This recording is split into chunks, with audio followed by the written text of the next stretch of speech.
Hey, beautiful. You are listening to the Africana Woman podcast. I am your host, Chulu. Ladies, it is April, like a whole 4 months into 2021. Can you imagine? Time is flying.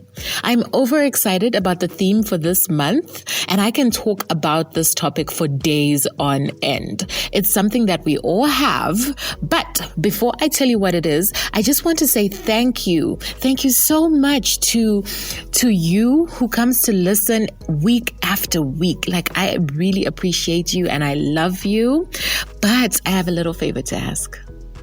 So would you help me to get the word out about this podcast? And you can do that with 2 simple actions.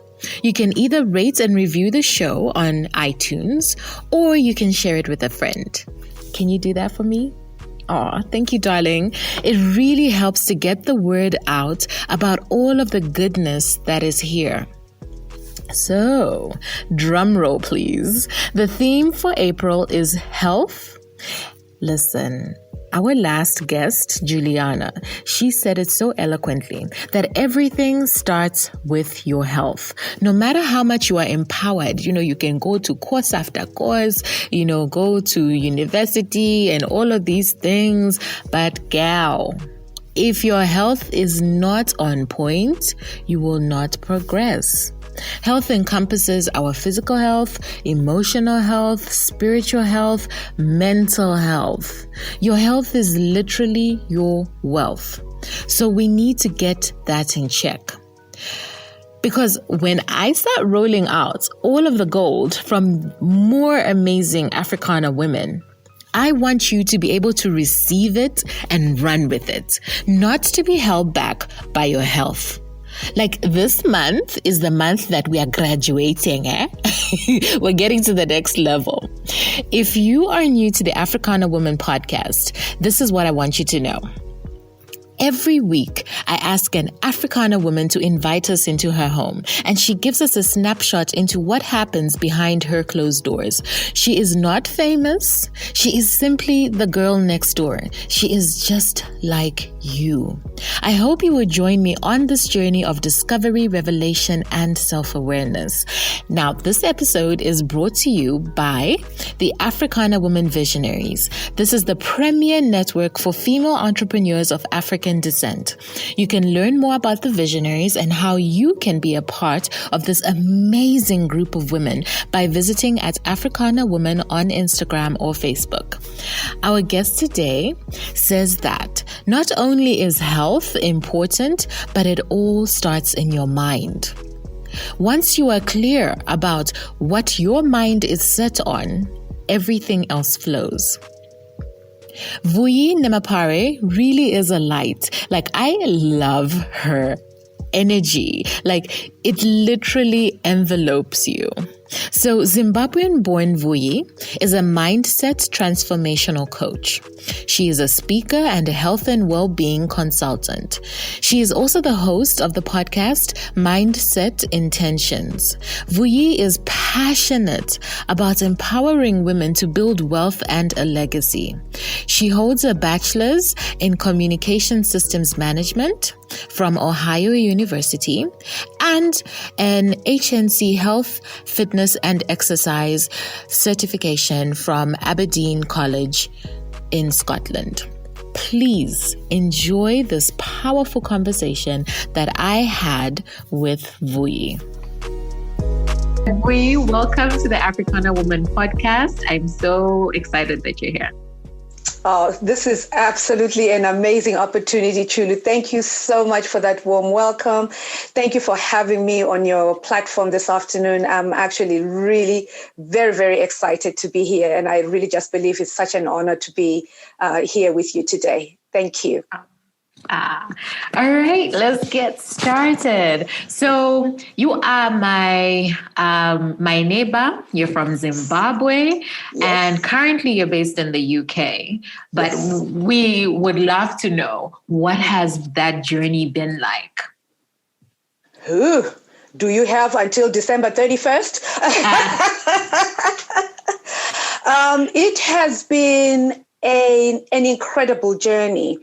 And for me, I would actually really say it has been a God-ordained journey for me personally, because the truth of the matter is I actually really didn't intend on being in the UK.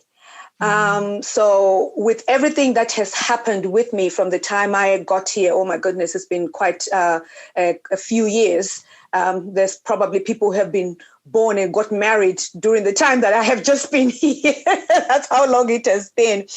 But to actually say I am grateful, I am grateful to God that even though it may not have been what I was planning, in my life, but then the way that things have just panned out, it has actually been for my good. There's a scripture in the Bible, Romans 8:28, that says, all things work together for good for those who love God and are called according to his purpose. That's my favorite scripture in the whole Bible. And it is so true, because I have seen how things have just worked together, for my good, the bad, the good, and the ugly. I always give a scenario of baking a cake. When you're baking a cake, what do you have? You've got the various ingredients. You've got flour, you've got butter, you've got milk, you've got eggs, you've got salt, you've got sugar. Now, all those things in and of themselves individually, you can't really kind of eat them. You can't eat the butter on its own. You can't eat the flour on its own. You could barely drink the milk and maybe have a raw egg. But when you mix all those things together and you mix them in a particular consistency, and then you also put them in the fire and you kind of heat it up to a certain level, after a while, you come out with this amazing cake. So that's really how I tend to classify my life, that all the experiences that I have had are really working for good. Don't get me wrong. I'm not saying everything is perfect, but trust me, things are better than what they could have been. So you're asking about the journey. The journey has had its highs. The journey has had its lows.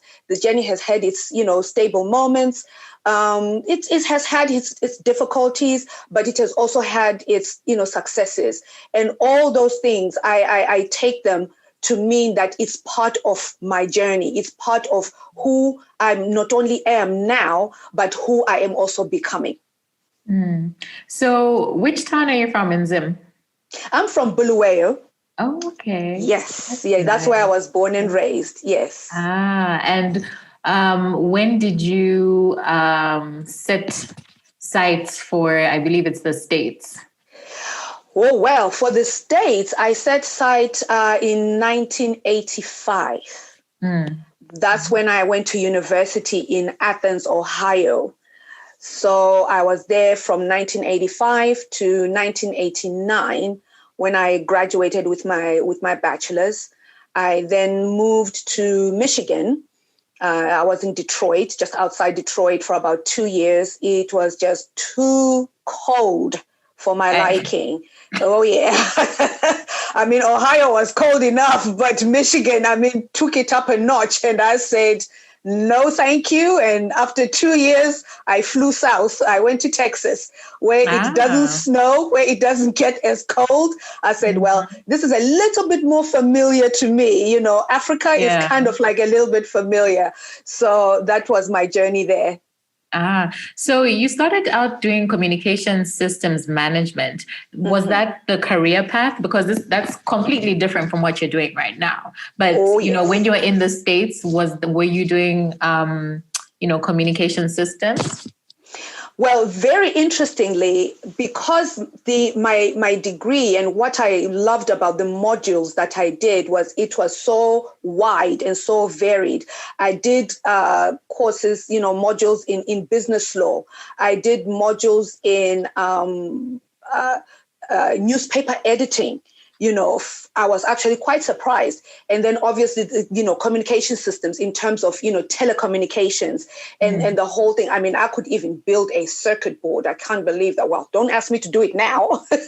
But back then, I could actually build a phone circuit board. I'm sure you guys don't even understand what a phone circuit board is, because everything has gone digital, but it had to start from somewhere. Okay. So, so that's pretty much what my, degree entailed. And I love the fact that it was so wide, it was so varied, that it opened me up to so many different opportunities, in terms of work. So interestingly, I actually got a job working in a finance environment. And I was actually quite shocked, at myself, but, I qualified for the job. So, I went in, but I was working for a brokerage firm, a stock brokerage firm in the city of Houston, and prior to that, I had been working as a, retail manager, as well. So I've had my feet in all different places, but you find that in all those places, obviously, customer face is the most important thing. And it's not only just about being able to sell, but really being able to sell yourself, and communicating clearly, communicating, strategically. So I didn't actually end up getting into telecommunications as such. However, interestingly, when I did go back to Zimbabwe, I did get a job, in an environment that was telecommunications related. So I was then able to, use a bit of my, background in the degree that I had in that environment. So when did you go back to Zimbabwe? What was happening? Like, what was the environment like at that time? Well, when I went back to Zimbabwe, really, it was because my mother got sick. That's really the main reason why I went back. But thank God she did get well. And by the grace of God, she's still with us today. But it's because my mom had gotten ill and she had really gotten quite sick. And I hadn't seen my family in quite a number of years. So, my dad was like, you might kind of want to come home, and just in case, But then I think I became the antidote, for my mother getting well, because, she was on the path to getting well, by God's grace. So when I went back to Zim, again, I was not intending, on staying, but this amazing opportunity of a job literally landed on my lap. I wasn't looking for the job. The job literally came looking for me because there were some people who caught wind of the fact that I was back and, just started talking to them. And one thing led to another. And obviously my mom said, oh, please stay, please stay. I was like, oh, okay, all right then. So I did. Now, at that time, I would want to say it was around 1999, 2000. And really, to be quite honest, things were good, in Zimbabwe. Things were really good. I had a fantastic job that afforded me a company car and was really enjoying, my life, in Zim. There were so many opportunities and people were really beginning to move forward, advancing. So many changes were taking place economically, business-wise. And what really actually was impressing me even most was the rising up of women. At that time, you were finding women, occupying all kinds of, positions in different industries, whether in business, in government, in politics, in medicine, everywhere, it was just great. It really was very good at that time. Yeah, it's so weird because just this weekend I was having a conversation with a friend and I was explaining how I was in Zim when it was that Y2K turnover. So we had come for the holiday in 1999, that Christmas holiday. And then we're like, are we going to make it? Is the world going to end? When it was turning over into 2000. And then it was like, oh, we're still here. I remember that. Yeah. So, when you're saying that it was really good, I remember that.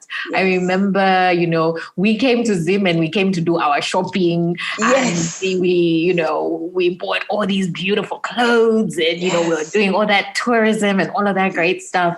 But okay, so then what happened? What happened with you? Well, with me, again, it became sort of like an economic issue.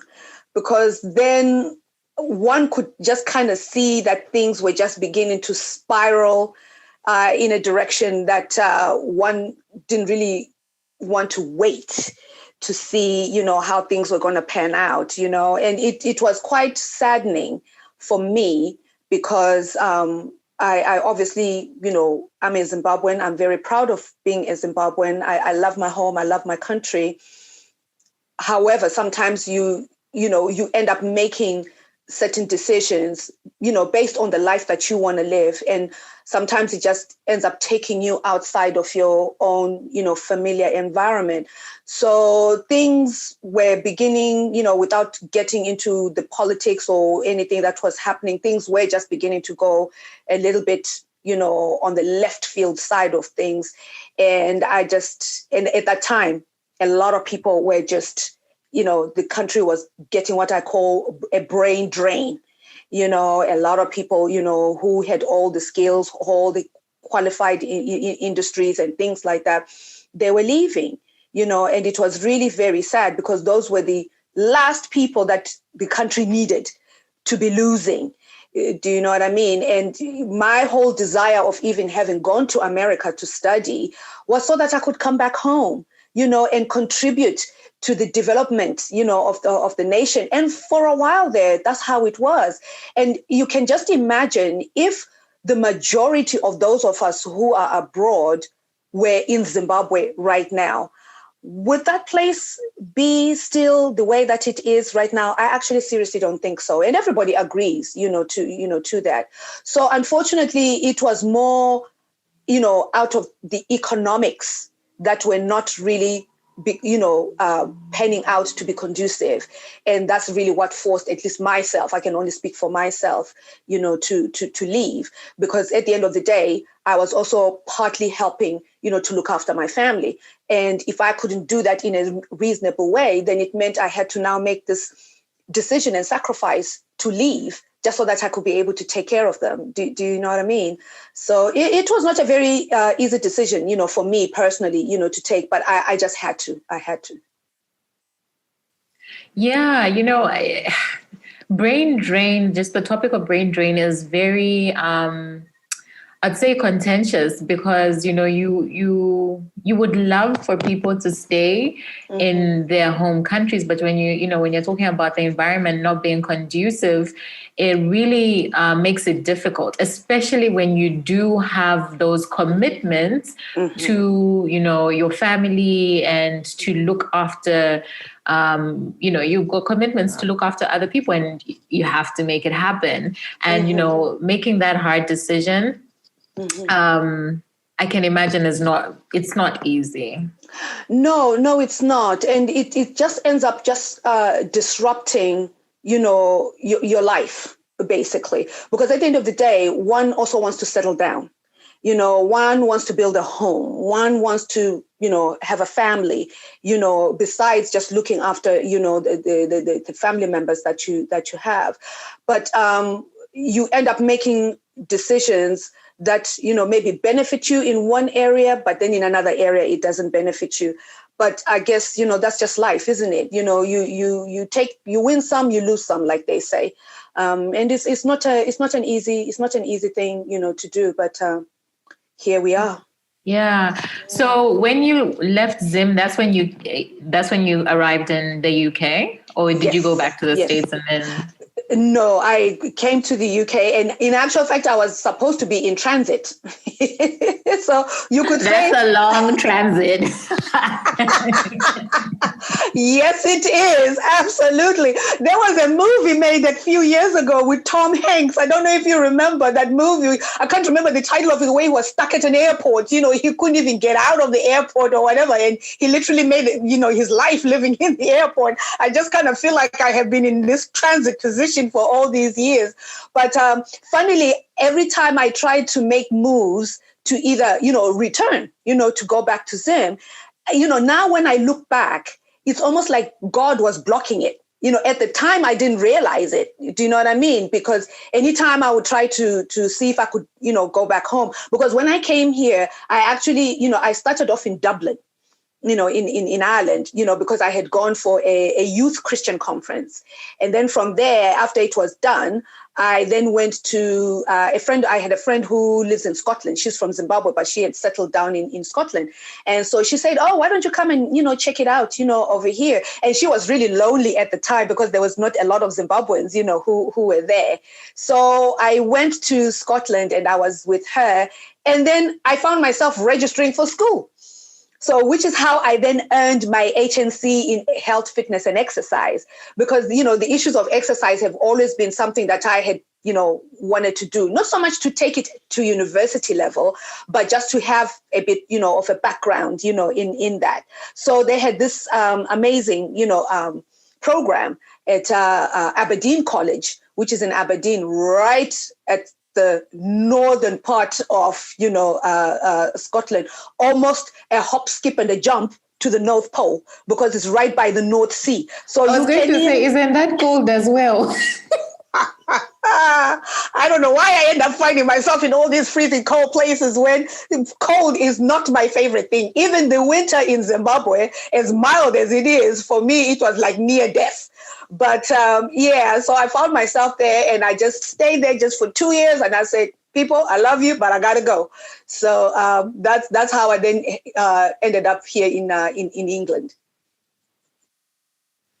Okay. So, Vuyi, you are a mindset transformation coach, but you've just explained that, you have this interest in, the physical body and the physicality and exercise, but how did you and why did you make that transition from, just that physical aspect to a mindset transformation coach?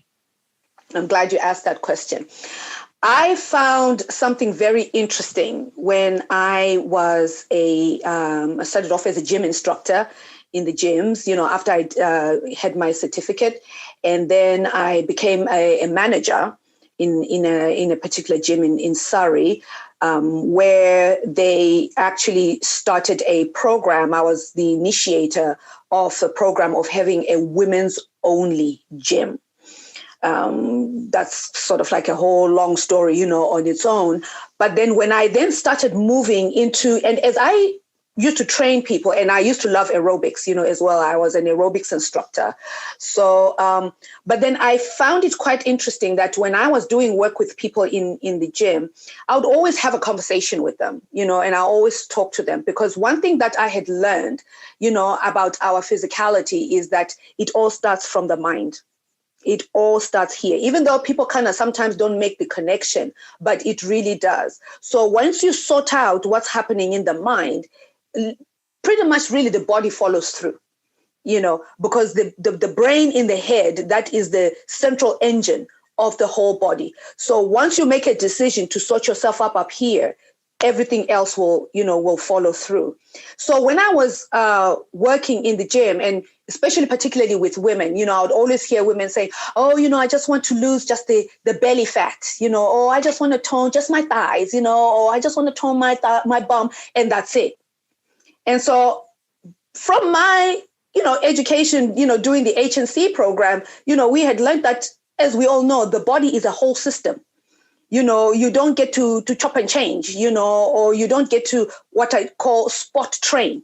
It doesn't work like that, because the body is a whole system. It's a whole engine. Everything is connected to everything. So I began to think and to realize that it's not just about the physical exercise, because now when I became a personal trainer, because I became a personal trainer where I was actually running my own business and, doing, private personal training sessions with people. And so I realized that when you actually help people to come to terms with what's happening with them mentally, then the physical aspect just comes following through. Because I would say to people, okay, look, anybody, in my estimation, anybody can lose weight. Anybody can lose weight. The key and the issue and the problem is keeping it off. Because as a personal trainer, I would tell my clients that, look, I can build you a fantastic 12 or 16 week program. And for the next 12 or 16 weeks that you and I are together, you will get your results. My concern is not the 12 or 16 weeks. My concern is what happens to you after you leave me. What happens after the 12 weeks? What happens after the 16 weeks? That is where the key is. And you found that people would rivet back to their old habits. And not only does that weight come back, but it comes back twice more, because the body is a very sophisticated piece of equipment. It's very clever.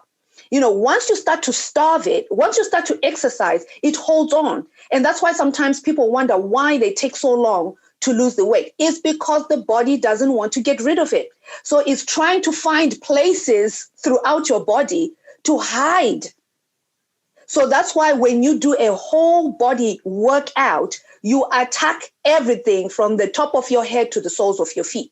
Because if you only work out half your body, the challenges are going to go to the other half, isn't it? It only just makes sense. So if you think about it, if you just target just working out your belly, where do you think that stuff that you're trying to get rid of in your belly is going to go?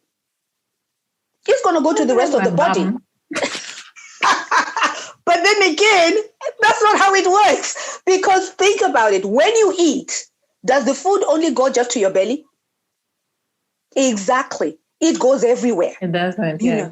And so obviously the reverse is also true. If you attack the whole body, it's also going to go from everywhere. Oh, so I began to my mind. Because I'm like, okay, first of all, I don't like exercise. I'll just I know. I'm not like I don't get excited. Like I don't understand when people say, oh my God, I'm excited, I'm going to exercise. No. I'll go and exercise because I have to. I don't like it. So now I'm like wondering, how do I get past, how do I get my mind to, I don't know if it's enjoy or just be able to deal with exercise? Okay, that is where mindset work comes in. You see, because then my first question is, what has been your thinking and your relationship with the whole concept of exercise? What even has been your relationship with food? People actually don't realize that they're supposed to have a relationship with food. And some people who do have a relationship with food, it's an unhealthy relationship with food. So once we deal with that and you begin to treat food, first of all, as fuel, that's what food is. Food is supposed to be fuel. I will never forget my very, very first client as a personal trainer. When I asked her that question and I said, what do you think about food? What is your relationship with food? And her exact words, without missing a beat, was like, food is meant to be demolished. And at the back of my mind, I was thinking, that is where we have a problem. That's exactly where demolished. Wow. Yes, that was the word she used. I have never forgotten that. She said, food is meant to be demolished. And I'm thinking to myself, that is not a healthy way of looking at food. And that's why she was struggling with this weight that she had, on her. But it wasn't even just the physical weight. It was a mental weight that she had. And in talking to her, in having conversations with her, I discovered that when she was young, because she was the last born in a family of about 8 or 9, she would always have the least amount of food in her family. So when she grew, anything she came in contact with, she would eat just so that she would not be hungry, because she remembered those days when she used to be hungry. Now, this is somebody who had never put or made a correlation between that experience she had had and why she was struggling with her weight. So I always used to tell people, your problem is not always food. Yeah. Because some women would come to me and say, well, but I don't eat a lot. I'm eating salads, and I don't eat a lot of food. And I'm saying, no, it's not about what you're eating. It's about how you are eating what you're eating and your mentality behind when you eat. So once we start to tackle that, once we start to deal with those issues, then you start to look at food completely differently. You even begin to understand how your body, from a physiological point of view, deals with food. Because I gave an example, I always give an example to say, you can have identical twins. Okay, they are identical twins. They look exactly the same. They are the exact same size. And you can put a plate of food with the exact amount of food on the plate, and they could both consume it. However, their physiology is different. The way that one twin is going to process that food is completely different from the next twin. So you cannot say, oh, but I'm eating exactly the same amount of food that my sister is eating. No, your physiology is different. The way your body breaks that food down, the way your body distributes that food, the way your body uses up more than, of one thing than somebody else is completely different. So when you help people to understand that, then they begin to know and realize and see where their challenges are. Because you and I can sit in front and have a plate of rice, chicken, and vegetables, right? But then you find that your body will process that food a lot differently than me. You may not gain weight from that kind of food, but I will. So I have to understand that. I have to now put that into consideration to say, you know what? I can't get away with what Chulu gets away with, even if we are blood sisters. And you have to appreciate that. And once that starts working in your mind, then you really start to build and develop a healthy relationship with your food. So I moved away from just working in the gym because I said to myself, I think I'll be more effective. And I found myself being more passionate about every area of people's lives, because I'm like, okay, yes, we can deal with the health and the nutrition, but what about the rest of the person?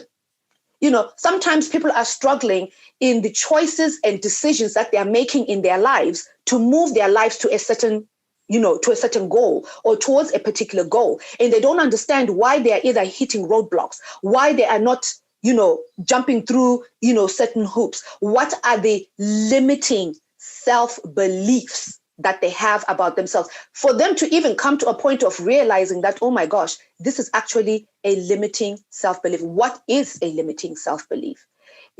So I found that that aspect of training people. So I always say now I am a mindset gym instructor. Because really the work that I do, it's not even about giving people answers. That's not my job.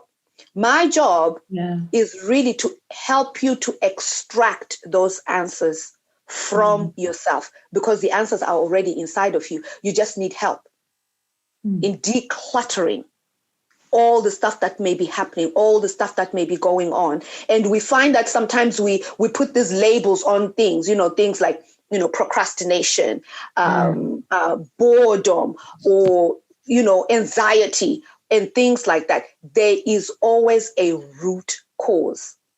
And that root cause is well inside of each and every single one of us. But how to bring that up? Because when we do, whether it's cultural barriers, whether it's social barriers or whatever, you will now be able to find a way to navigate those things, because you are now thinking from a completely different set of patterns of thinking than the ones that were already inside of you. That's why it's called mindset. My question is, what is your mind set on? And we need to undo and unpack that setting so that your mind will start to now think and make decisions on a different pattern of set terms and terminology. Girl, after the year we just had, I know as an entrepreneur and a leader, things got real lonely really fast. Uncertainty has become the order of the day, and yet we must continue to not only survive but thrive. So as a leader, who do you turn to fill your cup? To give you inspiration, to teach you, and to mentor you?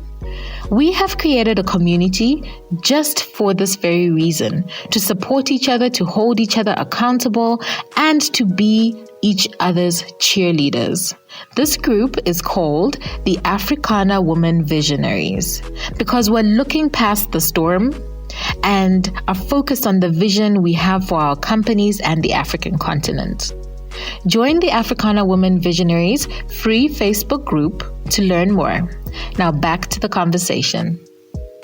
So, on the Africana Women podcast, we talk a lot about culture and how, there's so much that we celebrate in our African culture, our hair, our music, art, all of those things. But then there are also some things which can be limiting, can be,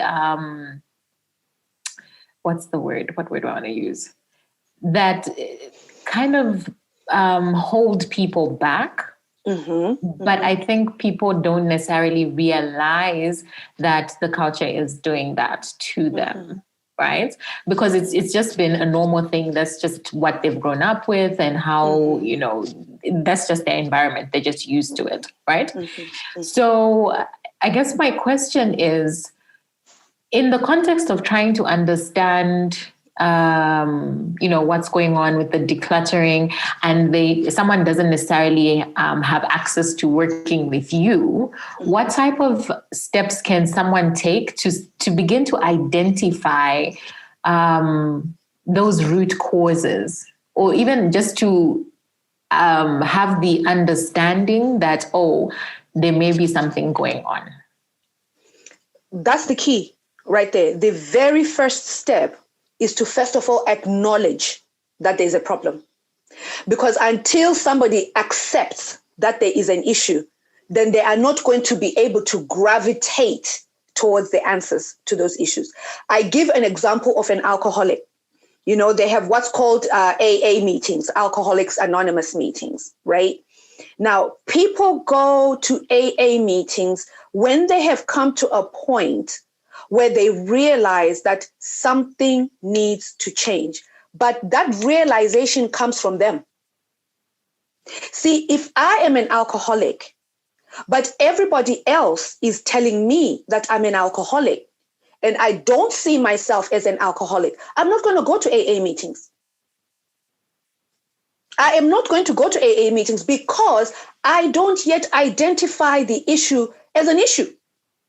Because that's where you find people making all kinds of excuses. I can stop whenever I want, or I can regulate it, or I'm on top of it. I can, judge when I've had too much more than I need to have, blah, blah, blah. Those are all nothing but just excuses. But it's because there's actually a mental block in the person's head. Until something happens, or until a person gets to that point where they literally crash and burn. And sometimes it's unfortunate, but people have to come to a point where they do crash and burn. Because when you try to stop, it's like trying to stop a runaway train. You really can't. Once it's on, you just have to let it go.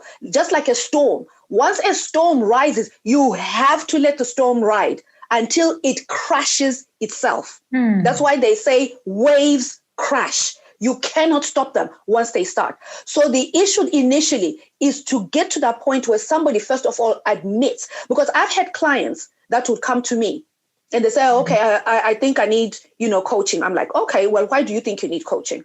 Oh, because of A, B, C, D, and I'm, trying to do this, but I can't do that. And I'm thinking, okay, so what would you say is your issue? And in a lot of cases, sometimes they are thinking, I should be telling them what the issue is. And I'm saying, I don't live in your brain.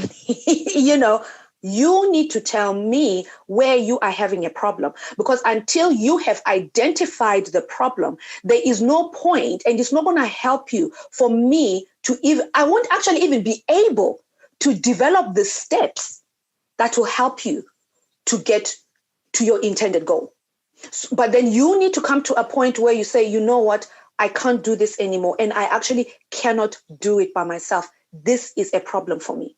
So now when you're looking at cultural issues, without trying to trivialize or minimize that, our culture, I'm sure you'll agree with me, and your listeners might agree with me when I say culture and traditions are transient. They evolve.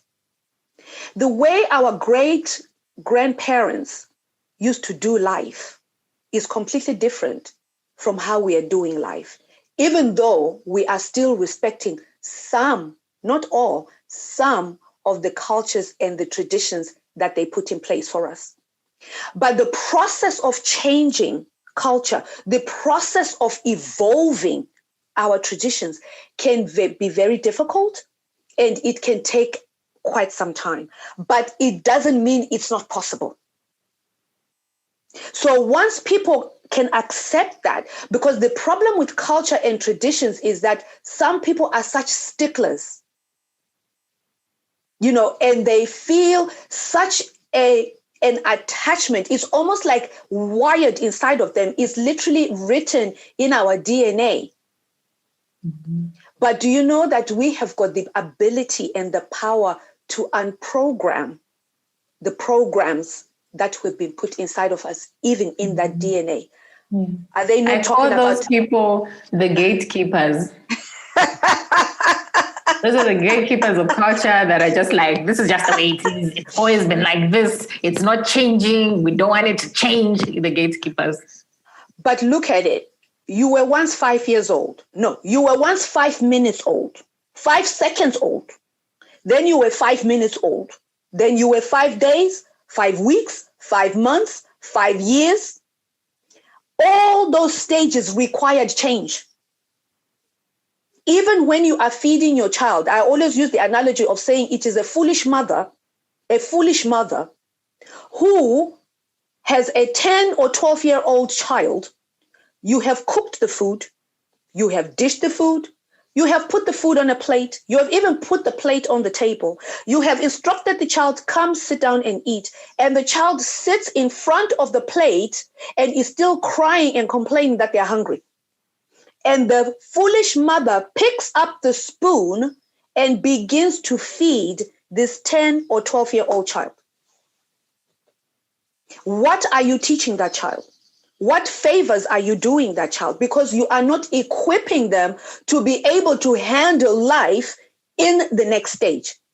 The world has evolved. Our cultures and traditions need to evolve with the times. I'm not saying we cast away and we completely abandon our cultures and our traditions, because our cultures and our traditions make us who we are. That's what gives us our identity. However, our identity must continue to evolve in order to meet up the standards of life the way the world is operating. Now, the world is a global market. You are sitting in Zambia, I am sitting right here in the UK. 20, 30 years ago, we couldn't have imagined this happening. Right? But we had the telephone. But then we didn't have the mobile phone where I can be talking to you and I'm doing my shopping in Sainsbury's. I would have to wait until I come and sit by a phone that had a long wire next to it.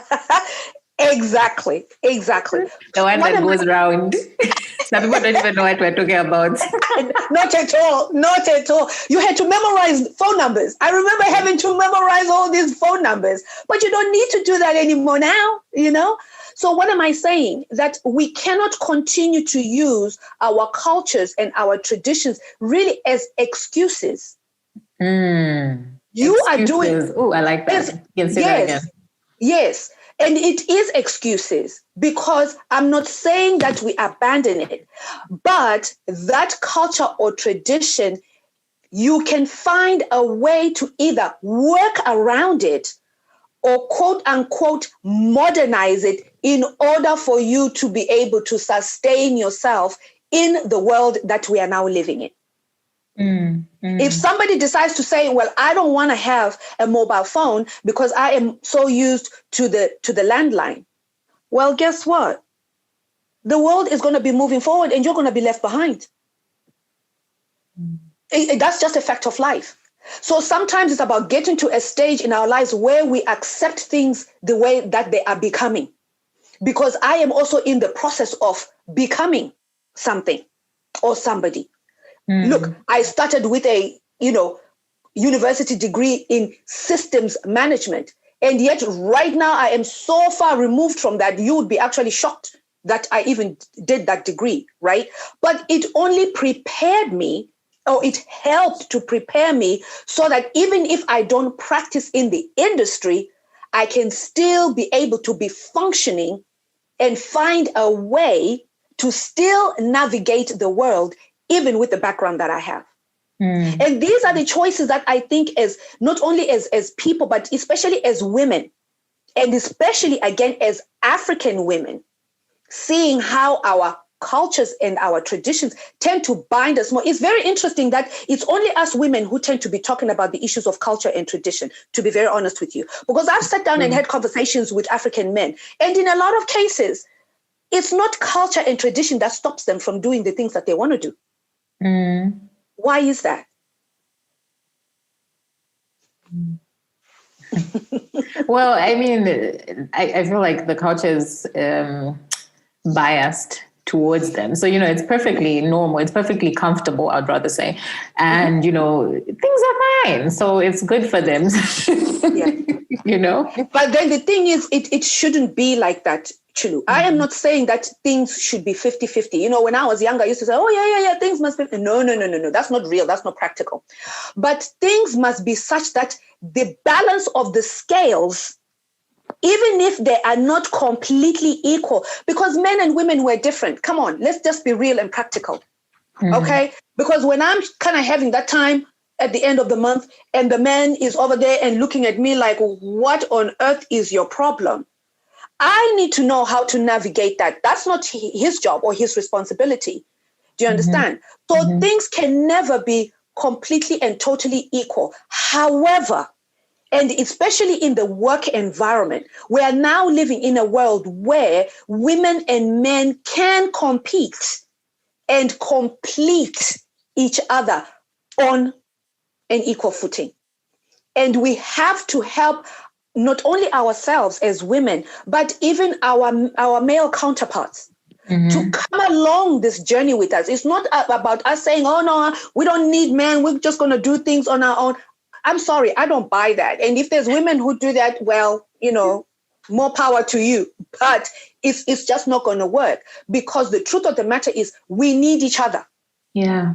Men need women in as much as women need men. God did not make a mistake by making us to be the way that we are. And in actual fact, we end up maximizing the power of who we are when we work, in a synergistic way.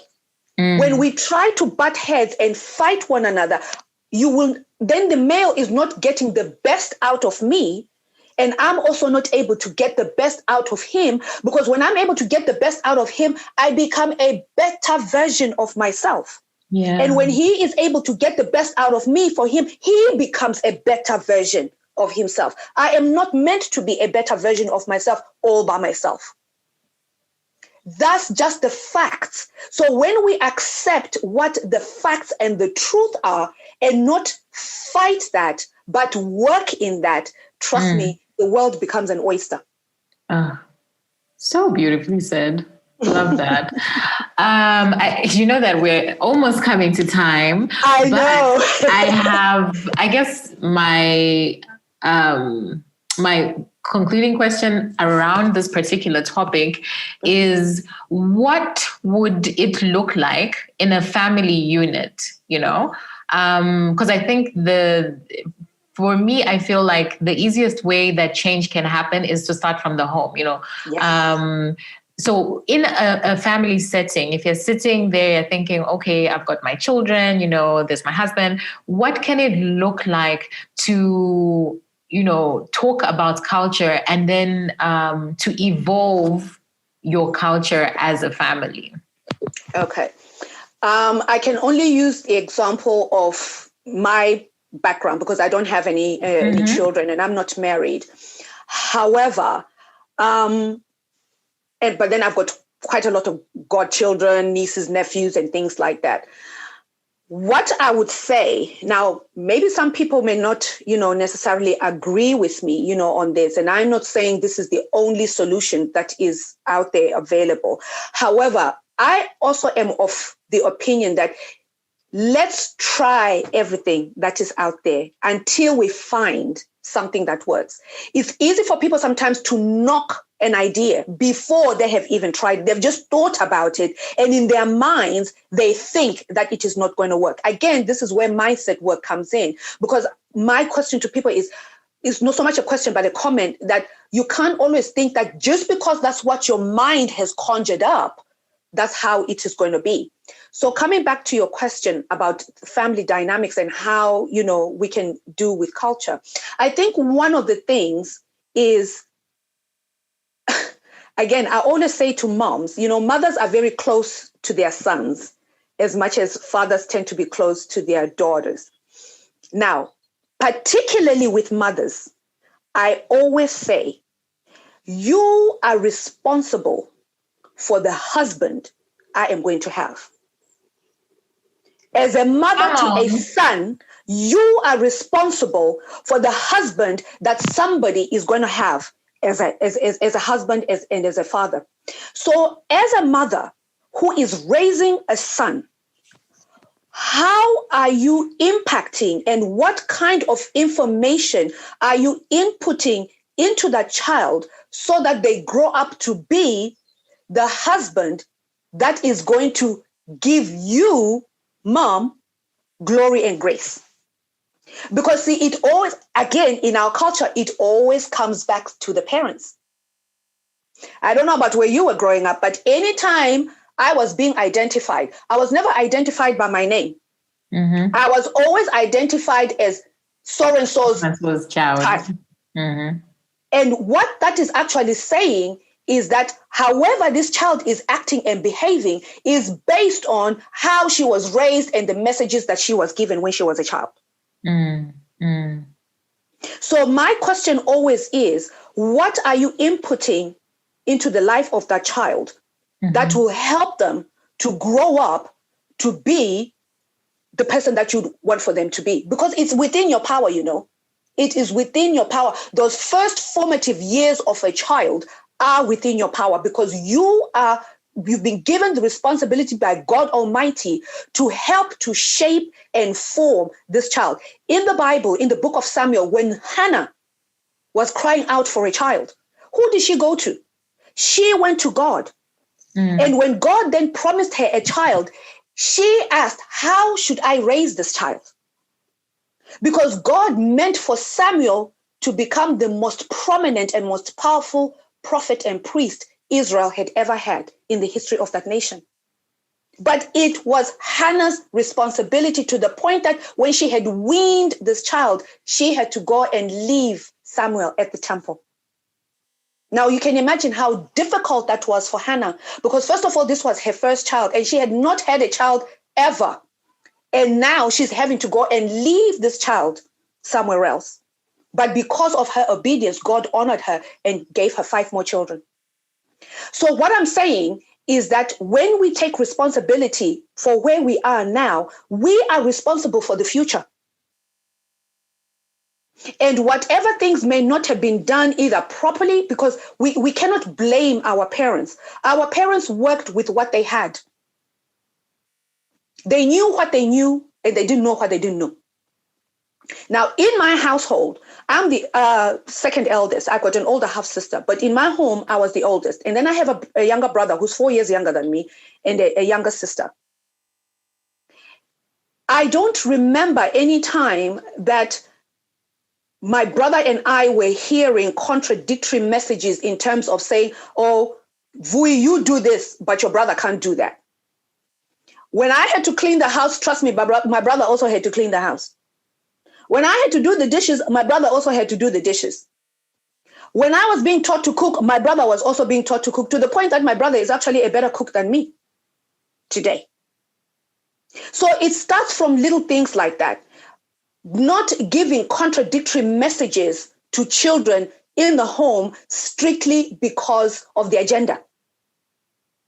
Now, I can give you a complete opposite example of a friend who has got 2 boys and 2 girls. Now, I saw something very interesting one time. We were, at a gathering, at a church gathering, and we were, receiving food. And this boy I asked him and I said, oh, are you not going to go and get your food? And he said, oh, my sister is going to get it for me. And he's talking about his younger sister, not even his older sister. He's talking about his younger sister. And I'm talking about a girl who was probably like about 7, 8, 9 years old, who's supposed to be getting this 12, 13-year-old a plate to eat. So I say to him, hang on a second. Why are you waiting for your sister to get you your plate? Should you not be getting a plate for your sister because she is younger? And he said, oh no, that's not what my mom tells me to do at the house. It's her job. This is a 12-year-old who is telling me it's his 8-year-old sister's job to bring him a plate of food. Now, already, I'm not saying there's anything wrong with that. Don't get me wrong. But again, when you listen to how he speaks, you know that he already is being conditioned to believe and to think that him as a boy, it is a privilege that his sister doesn't enjoy that same privilege. And right there, right inside the home, I think a dichotomy is already being created. Because he's not only just going to behave like this in the house, he's going to carry it through to school. He's going to carry it through to his friends. He's going to carry it through to his house when he gets married. So really the onus is on us or on those who are raising children today or even having children today to say, even if things have maybe not worked out the way that we would want them to work out right now for us, however, we have an opportunity to instill difference in our children. Even in respecting our culture and our traditions, it's very important to respect our cultures and our traditions. But let's not use our cultures and our traditions to keep people pressed down just because of gender. Because that is actually detrimental to society as a whole. Not just for the home, not just for the individual, because as individuals, we are also part not only of a family, we're part of a community, we're part of our neighbors where we live, and we are part of the society that we live in. So if we are coming into society with all these ideas that don't serve the good of that society to help that society to rise, then we need to look from within. And that would be my response, to that answer. I don't know if it's I've got so many other questions are coming up, but time will not allow, which simply means that you need to come back. That's all. Oh my gosh. That's all it is. So, God bless you. It has been a fantastic conversation. Absolutely. So in the Africana women community, we have a saying, which is know your roots, grow your purpose. And I have some quick fire questions for you. And it's just 4 of them. So just tell me whatever comes to mind when I ask you the question. You ready? Sure. Yes, I am. Okay, cool. So number 1, what are you rooted to? I am rooted to my faith in God. That is my first and main root. I am rooted in God. I am rooted in the Word of God. I am rooted in the Bible because for me, that's what dictates and determines everything that I do in my life. Great. So number 2, what are your favorite ways to nourish your soul, your body, and your mind? Oops, oh dear. Okay, so to nourish my soul, I love to read. I love reading. I also love to listen to particular talks that really not only minister to my spirit, but also enable me to develop and grow as a person. I always want to be growing, and I like hanging around people that encourage that environment of growth. So for me, that's how I nourish, my soul. How I nourish my body, I will be very honest, I'm not always consistent, even though I am a nutrition advisor. It's not always that I follow my own advice. I'm only human, y'all. But I love eating fruits, because one thing I do understand is the issue of, maintaining my health. So for me, my health, I nourish it by, what I eat and how I eat what I eat. Water is another thing that is really very big in how I try to nourish my body. And to nourish what's the third one? Sorry. Your mind. My mind. Engaging in conversations like this. I love to have stimulating conversations because I learn again. I like to be around people or listening to people who think a lot higher and a lot deeper. It's not just about being deep for the sake of being deep, but it's about being, getting to that level of depth that encourages me to grow and become a better version of Vuyi than I am today. Awesome. Okay, so number 3, do you have a weakness that became your superpower? Ooh, a weakness that became my superpower. Well, I think running my mouth. I always say to people, I think I was born talking. When some babies came out crying, I came out talking. And I have been talking every time. I remember my mom, she always used to whine and complain about how noisy it is in the house because I'm always talking, I'm always shouting. I even used to have, remember the days of boom boxes. I don't know if you even know that they used to be boom boxes, but my dad had so graciously bought me a boom box and my mother regretted it. But I used to love to have music around. So for me, yep. That's why I even went and majored in what? Communications. But then I have turned it around to be my superpower, because this is how now I make a living, basically. That's good. Okay. And the last question, what do you know for sure? What do I know for sure? I know for sure that God loves me. I know for sure that I am created in his image and likeness, and whatever I set my mind to do, I can achieve it. Vuyi, it has been an absolute pleasure. I love talking to you. Like I say, you've got this amazing energy that just spills over. And you know what? Let us know, let the audience know, how can they contact you? How do they find you? And what are you working on? If somebody wants to work with you, how do we go about that? Well, basically, I am on Facebook. I must say, I don't actually really use my Facebook very much in terms of promoting, the work that I do and things like that. But you can find me, Facebook, Vuyi Nemapare. You can message me on Messenger. That's how I get, quite a few of my clients. I'm also on LinkedIn. I've had quite a few people reaching out to me via LinkedIn under my name, Vuyi Nemapare. I'm also on Instagram.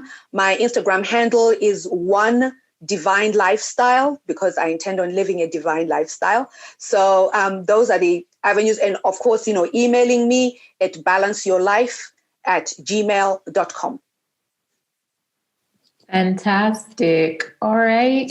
So thank you so much. I can't even say thank you enough, but thank you so much for coming through to the Africana Woman podcast and just blessing us with your wisdom.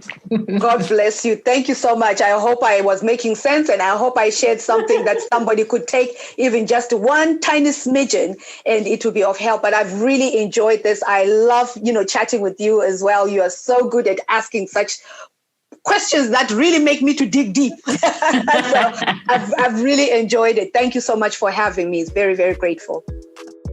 Well, I must ask, what is your mind set on? Remember, we're talking about health. So how healthy is your mind? What do you think about most? What are you focused on? Are you obsessed about something? Because that sure ain't healthy. Think about, how are you influencing and socializing the next generation? What are you telling them to be thinking about? Friend, when she said, as a woman of a male child, you are responsible for the husband someone will have, that hit me deep, because I am a mother of a male child. And I am so mindful about teaching him to never doubt the greatness within him, and that his light should not dim someone else's shine, especially a woman. He is a vessel that empowers those around him and not domineers. Now, that's just me. I don't know what you want your legacy to be. Girl, get your mind in check. Please do share what you took away from this conversation. I love your feedback. And find Vuyi on social media at Divine Lifestyle. Tell her that you heard her on the Africana Woman podcast. Give her roses today. Thank you so much for making us part of your day by listening in. I truly appreciate you. Now you know my playground is Instagram, and you can find me at Chulu by Design if you want to chat with me and, just drop me a line. So until next week, I want you to remember, know your roots, grow your purpose. This has been a production of Orlando Creative Media. You can find out more about their services on www.orlandocreative.com.